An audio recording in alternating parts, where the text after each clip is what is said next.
जय हिंद। अपने टैलेंट का प्रमाण पत्र लेकर सोसाइटी में झंडा गाड़ने निकले हो, दांत चियार के टै बोल जाओगे। पहले असल व्यक्तित्व के समक्ष दांत निपोड़ना सीखो। ऐसा ही एक केस है जो मैं आपको बताने जा रहा हूं, जस्टिस फॉर निकिता। पहली बात तो मैं ये वीडियो बहुत सोच समझ के बना रहा हूं। मुझे ये वीडियो बनाने का बिल्कुल भी मन नहीं था। और जैसा कि मैं नाम बोल रहा हूं निकिता तोमर, आप सब लोगों को इस केस के बारे में बहुत ही ज्यादा अच्छे से पता होगा, फिर भी इस वीडियो को बनाना बहुत ही इंपॉर्टेंट लगा मुझे। और मुझे यह भी पता है कि as per law of constitution, संविधान में जैसा कि नियम बताया गया है कि किसी भी अगर महिला के साथ कोई उत्पीड़न होता है या कोई ऐसे वारदात होते हैं तो उसके नाम को हम लोग इस तरह से वायरल नहीं कर सकते, क्योंकि ये उसके विश्वास, उसकी जो एक बोलते हैं ना इज्जत की बात होती है, वो वाली बात होती है। तो हम संविधान के नियम के हिसाब से किसी अगर महिला के साथ वारदात हुआ है तो उसका हम नाम नहीं ले सकते, लेकिन इस वीडियो में मेरे को नाम लेना बहुत जरूरी लगा। आप समझिए, justice for Nikita, raise your voice for Nikita. क्यों हर जगह जहां देखो वहां निकिता का नाम फैला हुआ है? आखिर ऐसा क्या हुआ है? फरीदाबाद की एक बहुत ही ऐसी घटना है जो हम लोगों को शॉकिंग कर देती है, और इस घटना के बारे में आप लोग को जानना जरूरी है। सबसे पहली बात तो मैं आप लोगों को ये बताना चाहूंगा कि जब आपकी सोसाइटी से, इस समाज से, आप जिस भी जगह पे रह रहे हैं वहां पर जब आप एक अच्छा क्वेश्चन पूछते हैं ना, तो एक अच्छे जवाब की तरफ आपका एक कदम बढ़ता है। तो आप एक सही क्वेश्चन पूछिए। क्वेश्चन पूछने का अधिकार है, संवैधानिक रूप से आपको अधिकार है। आपको इसके ऊपर किसी का कोई दबाव नहीं है, आप पूछ सकते हैं। और फरीदाबाद में यह घटना होने के बाद जो इंटरनेट है वो पूरी तरीके से दो भागों में डिवाइड हो गया। इंटरनेट का एक भाग है जो एक चीज को डिफेंड करना चाह रहा है, बचाना चाह रहा है, और दूसरा जो भाग है वो लव जिहाद को सपोर्ट कर रहा है। आखिर ये हो क्या रहा है समाज में? एक तरफ एक बहुत बड़ा उत्पीड़न हो गया है और दूसरी तरफ लोग इंटरनेट को दो भागों में बांट कर इस तरीके से बात कर रहे हैं जैसे लग रहा है कि कुछ हुआ ही ना हो। मैं आपको बता रहा हूं, निकिता तोमर की ये बात है। निकिता तोमर जो है फाइनल ईयर की स्टूडेंट है और 26 अक्टूबर की बात है, वो एग्जाम देने गई हुई थी। और एग्जाम देकर जब वो कॉलेज से बाहर निकली तो ऑटो रिक्शा का वेट कर रही थी उसको घर जाने के लिए, और तभी वहां पे एक 4 व्हीलर आया। 4 व्हीलर में तौसीफ और रेहान नाम के दो लड़के थे, और तौसीफ और रेहान नाम के जो दो लड़के हैं, नाम से ही आपको पता चल रहा है। देखिए, मैं किसी हिंदू मुसलमान की बात यहां पर नहीं कर रहा हूं, लेकिन बात यहां पर आ गई है रिलीजियन की। आपको मामला पूरा क्लियर करना होगा। ये तौसीफ और रेहान नाम के वो दो लड़के जो जबरदस्ती निकिता के साथ कर रहे थे अपनी गाड़ी में बैठाने की, और निकिता ने जब अपने आप का डिफेंस किया कि जब वो अपने आप को बचाने की कोशिश कर रही थी, तो इन लोगों ने क्या किया, ऑन द स्पॉट फायरिंग की बाई कट्टा, जिसको देसी बंदूक बोलते हैं, और वहीं पर ऑन द स्पॉट जो निकिता तोमर है उसका डेथ हो गया। फाइनली क्या हुआ, डेथ हो जाने के बाद ये पता चला जब उनके परिवार वालों से बातचीत हुई तो Nikita Tomar he is a brilliant student, she is a brilliant student, माफ करना, वो बहुत ही ज्यादा होशियार स्टूडेंट थी और आर्मी ज्वाइन करना चाहती थी, उसका ड्रीम था। लेकिन उसके डेथ होने के साथ ही उसका ड्रीम भी वहां पर खत्म हो गया। आखिर क्यों ऐसे स्टूडेंट जो इतने होनहार थे उसका डेथ हो गया, और क्यों किसी ने कुछ आवाज तक नहीं उठाई? शॉकिंग इंसिडेंट है। इतनी शॉकिंग इंसिडेंट होने के बाद मेरे मन में कुछ क्वेश्चन आते हैं, और ये क्वेश्चन मेरे ही मन में क्यों आए? हम सब सामान्य भारतवासी हैं, हम सब सामान्य भारतीय हैं, हम सबके मन में एक क्वेश्चन आना चाहिए ना यार, सीधी सी बात है। हाथरस जैसा आउटरीच क्यों नहीं हुआ? हाथरस में अभी एक केस हो गया था, रेप हो गया था, तो इतना बड़ा पूरे देश भर में लोग मोमबत्ती लेकर, कैंडल लेकर मार्च करने लगे थे। ये इस तरह की आउटरीच क्यों नहीं हुई? सबसे बड़ी बात। दूसरी चीज, ये जो लड़की है निकिता तोमर जिसकी मैं बात कर रहा हूं, जिसके साथ ये घटना घटी है, उसका एक बार किडनैप हो गया था। 2018 की बात है। 2018 में किडनैप होने के बाद जो उनकी फैमिली थी उन्होंने केस फाइल किया था, और केस फाइल करने के बाद उसके ऊपर पॉलिटिकल प्रेशर आने लगा फैमिली के ऊपर, और उसकी वजह से इन्हें केस वापस लेने लगा। सेम उन्हीं लड़कों ने उसको किडनैप किया था, तौसीफ और रेहान नाम के जो लड़के हैं। 2018 में ये केस जब हुआ था तो यहां से तो एक बात तो सीधी सी क्लियर हो गई, मोटिव जो है रेहान और तौसीफ नाम के जो ये लड़के हैं उनका पीछे पॉलिटिकल सपोर्ट है। आखिर ऐसा क्यों हो रहा है? हम कैसे अंदाजा लगाए कि ये पॉलिटिकल सपोर्ट की वजह से ऐसा हुआ है, या फिर आप सोच रहे हो कि ये रिलीजियन है? मामला अभी सब क्लियर हो जाएगा। देखो, अभी जो 2020 में 2020 में जो घटना घटी, बंदूक की गोली लगी और निकिता तोमर का डेथ हो गया, मोटिव क्लियर है। जो क्राइम हुआ है उसका वीडियो कॉन्फ्रेंस है, कन्फेशन भी है, फिर भी लोग चुप हैं। क्यों? ये मामला क्यों खुल के नहीं आ रहा है? क्यों लोग हाथरस जैसा आउटरीच नहीं कर रहे हैं? जो तौसीफ है उसके पीछे पॉलिटिकल सपोर्ट है, ये बात आखिर ऐसा हो रहा है तो क्यों लोग सपोर्ट कर रहे हैं? एक्चुअल में इस बात को समझना जरूरी है। उसके बाद देखो, तीसरा, गलत को गलत कहने में प्रॉब्लम क्या है? जो क्राइम है वो क्राइम है, जो क्रिमिनल है वो क्रिमिनल है। यहां पर कभी भी क्राइम और क्रिमिनल का कोई रिलीजियन नहीं होता है, कोई भाषा नहीं होती है, कोई धर्म नहीं होता है। जिसने क्राइम किया, चाहे वो हिंदू हो, मुस्लिम हो, सिख, ईसाई हो, किसी भी संप्रदाय का हो, किसी भी धर्म का हो, किसी भी धर्म का पालन करने वाला हो, वो उसने क्राइम किया है तो वो क्रिमिनल है। आखिर क्यों ऐसा लोग, why they are scared politics and religious, वो डर क्यों रहे हैं? आखिर बताना क्यों नहीं चाह रहे हैं? क्या पॉलिटिकल प्रेशर है, या फिर रिलीजन की वजह से आपको मार दिया जाएगा? क्या ऐसी कोई सिचुएशन है?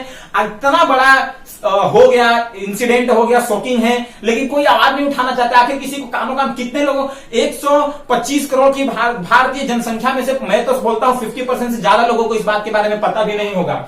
आखिर पॉलिटिशियन रीजन है या रिलीजियन रीजन है, यह मामला क्लियर नहीं हो पा रहा है यहाँ पे। फिर अगर मैं बात करूं, अभी बायस रिपोर्ट चल रहा है। आखिर क्या जरूरी है बायस रिपोर्ट यानी दोहरी न्यूज क्यों है, क्यों जरूरी है? यहाँ पर सेम न्यूज चैनल, एक ही न्यूज चैनल, जब एक हिंदू परिवार का एक लड़की थी और उसका एक दोस्त था मुस्लिम लड़का, जब उसको हिंदू परिवार वालों ने मार दिया, तो जब मीडिया वालों ने रिपोर्ट बनाया, सेम उसी न्यूज चैनल ने, जिस न्यूज चैनल ने अभी 2020 में रिपोर्ट बनाया, उसने न्यूज और उसका पूरा का पूरा फोकस रिलीजियन पर था, धर्म पर था, कि वो लड़का मुस्लिम था इसीलिए हिंदू परिवार की लड़की से दोस्ती किया तो उसको मार दिया गया। ठीक है, यार बहुत पहले की बात है। तो उन लोगों ने रिलीजियस में फोकस किया और इसके बाद इसमें क्या, ये कम्युनलिज्म रिलेटेड न्यूज है, कम्युनलिज्म रिलेटेड ये इंसिडेंट है, तो कम्युनलिज्म वाले सेक्शन में डाल दिया। लेकिन 2020 में रिलीजियन को नहीं ध्यान में लिया गया। यहां भी तो रिलीजन की बात है, लड़की तो हिंदू थी, जिसने केस फाइल किया वो तो मुस्लिम था। तो ऐसे सिचुएशन में, सॉरी, केस फाइल किया वो मुस्लिम नहीं, मुस्लिम वो लड़के थे जिसने किडनैप किया या जिसने गोली मारी। तो यहां पर रिलीजियन को क्यों नहीं मेंशन किया? यहां पर भी रिपोर्टिंग हुई, सेम न्यूज चैनल ने रिपोर्ट किया, लेकिन इस न्यूज को उसने वुमन सेक्शन में डाला। आखिर ये वाई बायस रिपोर्ट, ये बायस रिपोर्ट क्यों हो रहा है? दोहरी न्यूज क्यों फैलाई जा रही है? एक जगह आप बता रहे हो रिलीजियन है, दूसरी जगह आप बता रहे हो वुमन सेक्शन का केस है। आखिर ऐसा क्यों हो रहा है? क्या इस समय आपको प्रेशर दिया जा रहा है या जो भी हो? ये मैं ये नहीं बोल रहा हूं, देखो सरकार कोई भी हो, डजंट मैटर, कानून की व्यवस्था जो है वो चलनी चाहिए, संविधान के नियम का पालन होना चाहिए, ना महिलाओं की इज्जत होनी चाहिए, उनके अधिकार का हनन नहीं होना चाहिए, सारी चीजें। फिर ऐसा क्यों हो रहा है? बायस रिपोर्ट क्यों बना रहे हैं? अगर मैं आपकी बात करूं, are we selective about facts क्यों? हम सब कुछ सच्चाई जानने के बाद भी क्या चुप रहे? We know everything. देखो मैं सच बोलूं तो ये वीडियो बनाने का मेरा बिल्कुल मन नहीं था, बहुत सोच समझ कर मैं वीडियो बना रहा हूं वो, और अगर मैं ये सोच के नहीं बनाना चाह रहा था कि कहीं मुझे ये ना बोलने लगे कि देखो इसको मुस्लिमों से प्रॉब्लम है या इस्लामिक से प्रॉब्लम है, ऐसा है वैसा है, बिल्कुल नहीं। प्रॉब्लम यहां पर बस एक है कि निकिता तोमर के साथ अगर ये हुआ और ये जो रेहान और ये तौसीफ हैं, इनको क्यों छोड़ा गया? आखिर पीछे का पॉलिटिकल प्रेशर है तो क्यों उस चीज को दिखाया नहीं जा रहा है, फ्रंट में लाया नहीं जा रहा है? ये चीजें क्यों नहीं क्लियर हो रही है? क्राइम एंड क्रिमिनल जो होते हैं इनका कोई धर्म नहीं होता है, जिसने भी क्राइम किया है वो क्राइम ही होता है, और क्राइम के प्रति आपका क्वेश्चन होना चाहिए। और अगर आपका क्वेश्चन क्राइम के प्रति सही है तो इसका मतलब है कि आप उसके जवाब की तरफ एक कदम बढ़ा चुके हो। हाइपोक्रेसी है ना यार, ये मामला बहुत गड़बड़ है। दोहरी बात करना, या समाज में अगर एक ही सेम चीज हो रही, क्राइम हो रही है तो उसको बोलो ना वो क्राइम है। अब क्यों उसको दूसरा एक अलग ही रास्ता दिखा दे रहे हो? आखिर क्यों किसी फैमिली के ऊपर पॉलिटिकल प्रेशर आ रहा है और उसे जो केस फाइल किया हुआ है वापस लेना पड़ रहा है? ये मुझे हाइपोक्रेसी से गुस्सा आता है, और आपको भी आना चाहिए हाइपोक्रेसी से दूर। What about justice and prevention? आखिर निकिता को जस्टिस कैसे मिले, इसके बारे में आपका क्या सोचना है? और इस तरह के जो केसेस हुए या केस हुआ निकिता के साथ, इस तरह के केसेस को प्रिवेंशन करने के लिए आपको क्या कर सकते हैं? तो जो जस्टिस है जो प्रिवेंशन है, आखिर इसके लिए आप क्या कर सकते हैं? ठीक, तीसरा सबसे बड़ा क्वेश्चन, ये जो तौसीफ है इन लोगों के पास गन आई कहां से? सबसे बड़ी बात, दिल्ली में सरेआम घूम रहे हैं या फरीदाबाद में जब केस हुआ ऐसे सरेआम घूम रहे हैं। आप लोगों ने अभी मिर्जापुर सीरीज जो चल रहा है वो देखा होगा। मिर्जापुर सीजन में जो लीड एक्टर है, लीड एक्टर का उनका कट्टा यानी देसी बंदूक का बिजनेस है, तो वो उसमें जो देसी बंदूक यानी कट्टे का जो बिजनेस है बिल्कुल वैसा ही मेवाड़ में है। ठीक है, और मेवाड़ जो है फरीदाबाद, ये मेवाड़ और फरीदाबाद के बीच में 2 घंटे की दूरी है। ठीक है, तो ये मेवाड़ में, और मेवाड़ में 10 से ज्यादा गांव ऐसे हैं जो लोग इस तरह के वीपन्स बनाते हैं, देसी कट्टे से लेकर रिवॉल्वर तक के हथियार बनते हैं। और पुलिस का कहना ऐसा है कि ये जो वीपन्स प्रोड्यूस होते हैं वो खुद ही पुलिस ने ही बताया है।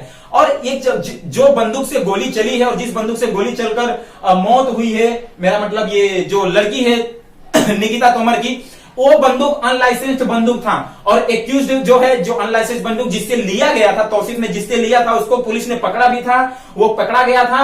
और अगर ऐसी चीजें कहीं पर हो रही है जहां पर अनलाइसेंस्ड बंदूक की हेराफेरी हो रही है, और मिर्जापुर सीजन में जैसा दिखाया गया, सीरीज में जैसा दिखाया गया है, इस तरह के बिजनेस अगर हो रहे हैं तो वहां पर कोई भी सेफ नहीं है, नो वन सेफ। सबकी मौत हो सकती है और सबको इस चीज का डर रहेगा। Focus of video in just crime, मैं इस वीडियो जो अभी आप लोगों के सामने दे रहा हूं, मैं फाइनली ये बोलना चाहता हूं कि आप इस वीडियो को देखो लास्ट में। पूरा का पूरा इस वीडियो का फोकस सिर्फ एक क्राइम है। मैं किसी धर्म निरपेक्षता की बात कर रहा हूं, मैं किसी धर्म के प्रति बात नहीं कर रहा हूं, लेकिन यहां पर ये रिलीजियन है या पॉलिटिशियन, इस बात का जवाब हम सबको पता होना चाहिए।